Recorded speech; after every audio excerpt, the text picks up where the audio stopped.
Welcome, Patty. Thanks so much for hanging out with us today on the Vineyard Underground. It's great to be here. All right. Well, listen, I'm going to jump right in. I'm excited that we're going to get to be Mythbusters on today's episode. We're going to bust up that widely held and persistent myth that the lower the wine grape yield, the higher the wine quality. At least for some necks of the woods, that's the concept. But despite all of the research, this myth just doesn't seem to go away. And in the minds of winemakers, wine growers all over the world, there seems to be this generalization. So I'm eager for you to share your perspective on this topic with the audience today. But before we dive into that, I really would love to just have a little bit of more information about you. So can you tell us, about yourself, what you do, and especially how you got involved in the Oregon wine industry? Sure. Well, I've been in viticulture now for 20 years. So it seems like not that long ago, but I started in horticulture in my undergraduate studies, and I thought I love plants, first of all, and my original upbringing was not anything related to horticulture or viticulture. I'm originally from Wisconsin, so you might hear some of that in my accent.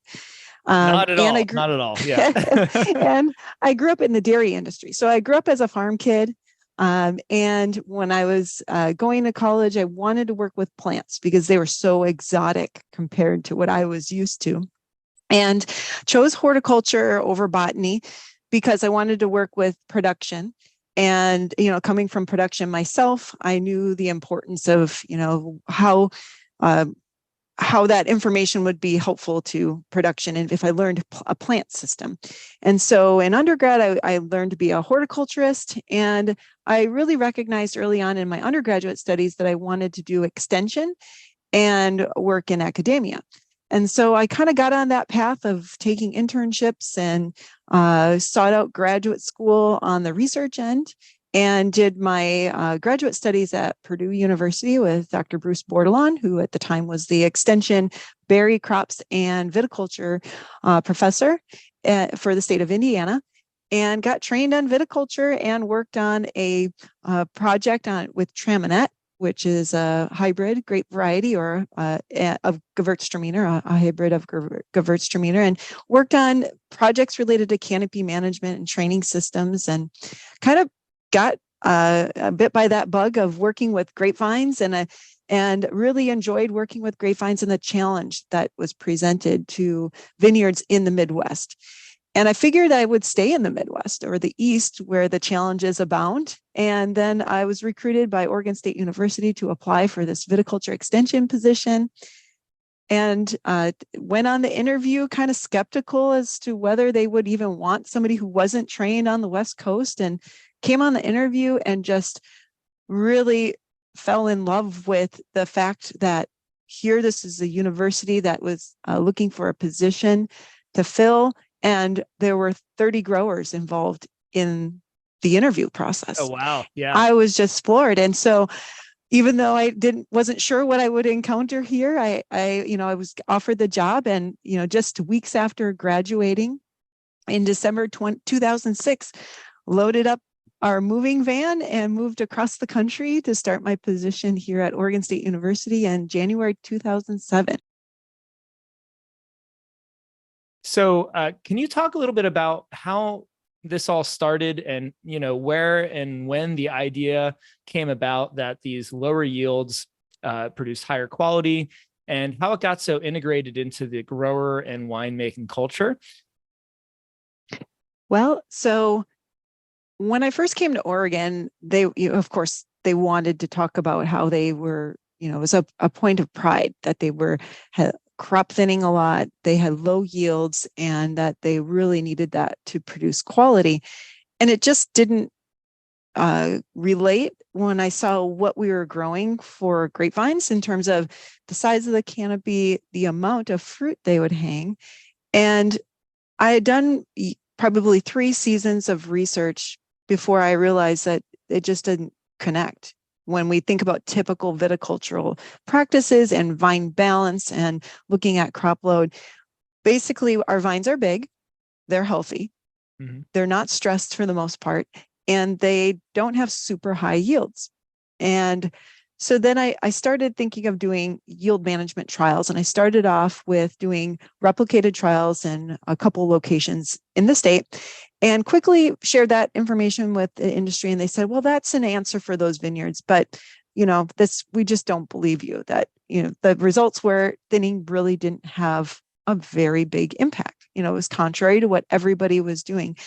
And simultaneous to that, I also was trying to understand what was the level of concern about how they crop thin, or what were the practices that they used. So I did a survey in 2012 of the industry to ask, what are your practices, to get a baseline? What are they doing? And I was in the middle of those initial crop load studies. And it became really quickly apparent to me that it was, in order to really get people to understand what we were seeing, we had to take it to a larger scale and actually involve people in the process of doing cluster thinning. And built a kind of a group of industry that I could be bouncing ideas off of, and then say, here's what I think I would like to do.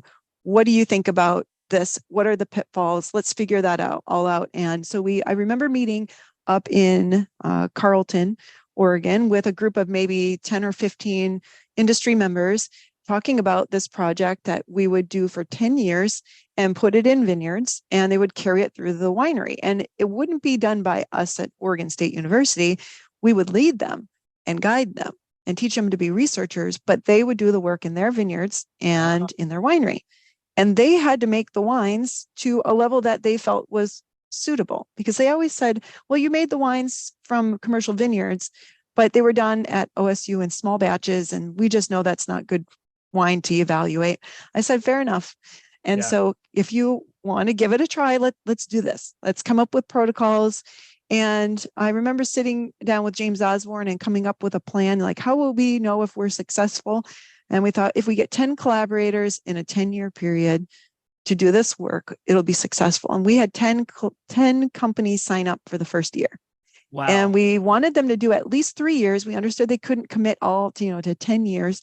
But in the end of the project, we involved over 20 companies and more than 20 vineyard sites.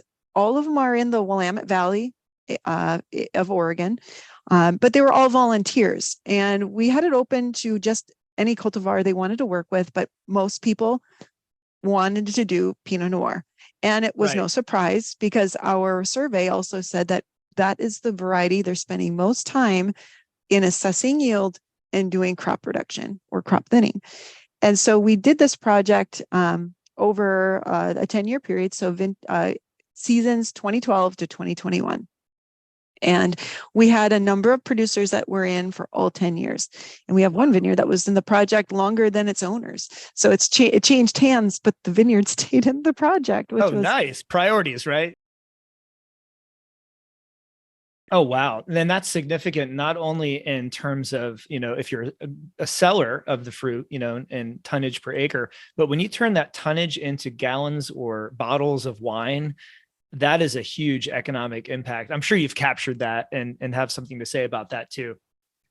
Well, basically, yes. I mean, sometimes they're a bit shy in providing hard data on the economics, but basically it increased revenue and decreased costs of goods sold. And so that's what every winery wants to hear. And there was some argument or discussion, I should say, amongst the industry, because some of them said, well, we didn't give you our best block to do this research. And I said, well, that might be true, but it didn't really matter, because some people did give us some of their best blocks. Right. And they didn't matter. And basically the outcome of this work was that crop level isn't what's going to make a really great wine, or reducing your crop level when you're already doing this management of your canopies that you don't have really high crop levels. With 3 to 4 shoots per linear foot, we were reducing crop levels that were pretty low. The canopies could handle it. We weren't overcropped. So there was no direct benefit in most situations on the fruit. And when we did sensory analysis on the wines here at OSU, that was the same result. There was no preference for a certain crop level, and there was no clear direction towards there being a perceived wine perception of higher quality with the reduced crop level. And so for wineries to, adopt this, one of them said they use this in their high-end block to produce more of that high-end wine. Yeah. And so why would you not in your reserve, and others said we were crop thinning our, lower tier wines really to the same level. And now it's like, what's the point? And so they have more volume in that entry level wine that makes them the most money anyway. And so different producers applied this into their businesses, and we could see it in the state reports after this project started happening, is that we did see an increase in yields reported by 25%. So it's great to show. And I always laugh that this all coincided when I have to go up to promotion at the university, and they always want us to show impact.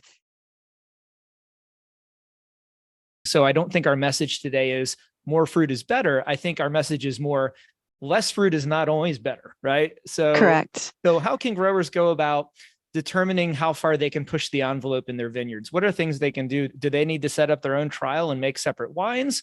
Is that the only way they're going to figure it out? Well, I think, not all growers may have that ability. If they can, fantastic. I would not discourage your own experimentation. But for the most part, I think the biggest thing I've seen is too many people don't take pruning weights. They don't know their cluster weight and the details on those numbers. And if you actually sit down and start looking at them, you can also see that if you see an overcropped vine, it's going to start to decline in health, in vigor, and you're going to see your numbers decline, your pruning weights. And so that's when I talk to growers who, I'm trying to assess whether they're out of balance. We need to have those data. And there's a lot of people who just don't have that. So starting to collect those data, and we've got in our extension guides, and not just me, but across the US, about what are the target yields. So we know we have numbers that we can kind of target and say, yes, this vine is healthy. And you can start looking at that if you're shifting it over time, if you want to push the limits on yields. And, in our case, we were already doing all the standard quality practices in the vineyard when we did our research, and we were basically working on already a good setup to not have overcropped vines. But that's the caution, I think, for other areas, because it's not the same. Right. No, I get it. So you're talking about the Ravaz index, or the pruning weight to yield weight ratio on a particular vine or block, but typically it's vine data. And I'll tell you what, not a lot of growers collect that data. I don't collect that data a lot because I think growers kind of get a sense of their balance visually and by the wine. But if you don't have the numbers, you can't really push the limits, I guess. And that's really right. What I was asking you is, how can you, push the limits and see how far you can go? And I guess the response is you need some numbers. You need that. Exactly. To benchmark yourself, to know, okay, is it working or not? And of course, it's definitely visible to someone over time if they can see a difference. But having the numbers helps to tell that story.